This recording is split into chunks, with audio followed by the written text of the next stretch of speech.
சீரியல்களின் full எபிசோடுகளை Sun டிவியில் ஒளிபரப்பான உடனே எக்ஸ்க்ளூசிவாக சன் நெக்ஸ்டில் மட்டும் ஃப்ரீயா பாருங்கள். அப்படியெல்லாம் என்னால விட முடியாது. என்ன ஒண்ணும் தெரியாதவன்னு நினைச்சிட்டு இருக்காங்களா அவங்க? பூர்ணி, அவங்க இப்ப கல்யாணம் பண்ணிக்கிட்டாங்கடி. இதுக்கப்புறம் நீ சண்டை போட்டு ஒரு பிரயோஜனமும் இல்ல.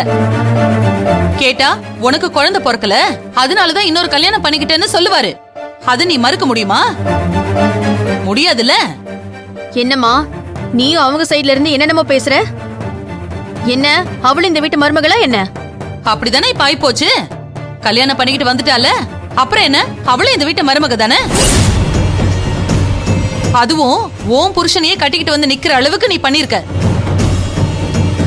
ஏண்டி இப்படி கொஞ்சம் கூட அறிவு இல்லாதவளா இருக்க? என்னம்மா நீ என்னையே குறை சொல்லிக்கிட்டு இருக்க? அவங்க கல்யாணம் பண்ணிக்கிட்டு வந்தா அதுக்கு நானா பொறுப்பு? நீ மட்டும் சும்மா இருந்திருந்தனா இவ்வளவு தூரம் நடந்திருக்குமா? கொஞ்சமாவது யோசனை பண்ணி பாரு. உன்னை பழி வாங்கறதுக்கு கூட அவ இப்படி பண்ணிருக்கலாம்ல. மா, அவ ஏதோ சூசைட் பண்ணிக்க போறேன்னு சொல்லி டிராமா பண்ணிதான் ரகுவ கல்யாணம் பண்ணிருக்கா. ஏமா உனக்கு இதெல்லாம் புரியவே மாட்டேங்குது? அவ வேணும்னே பண்ணிருக்காமா. எப்படி பண்ணா என்ன பூர்ணி? நானும் எவ்வளவோ பேசி பாத்துட்டேன்.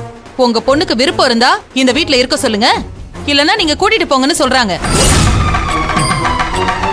நீ நம்ம வீட்ல அப்படி வந்து இருக்கிறதுக்கு அட்ஜஸ்ட் பண்ணிக்கிட்டு இங்கே இருந்துக்க. அதான் உனக்கும் நல்லது, எங்களுக்கும் நல்லது. என்னம்மா நீ இப்படி சொல்லிக்கிட்டு இருக்க? அப்பா எங்க? நான் தான் சொன்னல, அப்பா வெளியூருக்கு போயிருக்காருன்னு. அவர் வந்ததுக்கு அப்புறம் வேணா மாப்பிள்ளைய கூப்பிட்டு பேசலாம். மா, இவங்களெல்லாம் சும்மாவே விடக்கூடாதுமா. ரெண்டு பேரையும் ஏதாவது ஒண்ணு பண்ணியே ஆகணும். நான் சும்மா விட மாட்டேமா இவங்கள. பூர்ணி, அப்பா வர வரைக்கும் கொஞ்சம் பொறுமையா இரு. நீ திரும்ப திரும்ப சண்டை போட்டு இருக்கிறத பெருசு பண்ணிடாத.